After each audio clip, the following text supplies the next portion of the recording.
وهنا بقى يجي السؤال الأهم، أنا هستفيد إيه لما أروح أتبرع بدم قلبي كده ببلاش؟ هقول لك تعالى وأنا هقول لك. زيادة عن الفايدة الدينية اللي إحنا قلناها في الأول، إن التبرع بالدم يعتبر صدقة بتتصدق بيها عن جسمك وصحتك، فهو كمان يعتبر إنقاذ لحياة شخص آخر.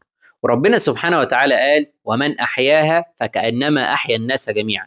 يعني شوية الدم اللي أنت هتتبرع بيهم دول ممكن يكونوا سبب في إنقاذ حياة شخص آخر. هتقول لي والفايدة هتقف لحد هنا؟ يعني الفايدة هتفيد شخص تاني وخلاص؟ هقول لك لا، في فوائد كتيرة جدا هتعود على جسمك من التبرع بالدم.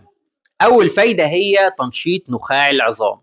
نخاع العظام في الجسم هو المسؤول عن تصنيع الدم، فحضرتك لما بتتبرع بجزء من الدم ده بيحفز وينشط نخاع العظام إن هو يشتغل علشان يصنع مرة تانية.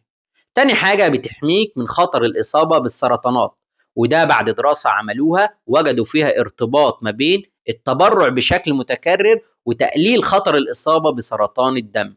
كمان يعتبر فحص طبي مجاني، وده لأن حضرتك الدم اللي انت بتتبرع بيه بيتعمل له كل الفحوصات اللازمة قبل ما ياخده مريض تاني، فانت كده بتطمن على صحتك بشكل مجاني. وعلشان كده لما تسمع تاني ان في حد محتاج متبرعين بالدم وتكون من نفس الفصيلة، ما تكسلش ان انت تروح وتتبرع.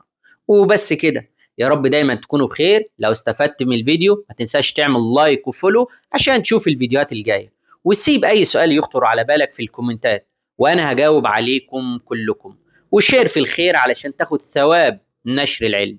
دكتور بيست، دكتورك المفضل. سلام.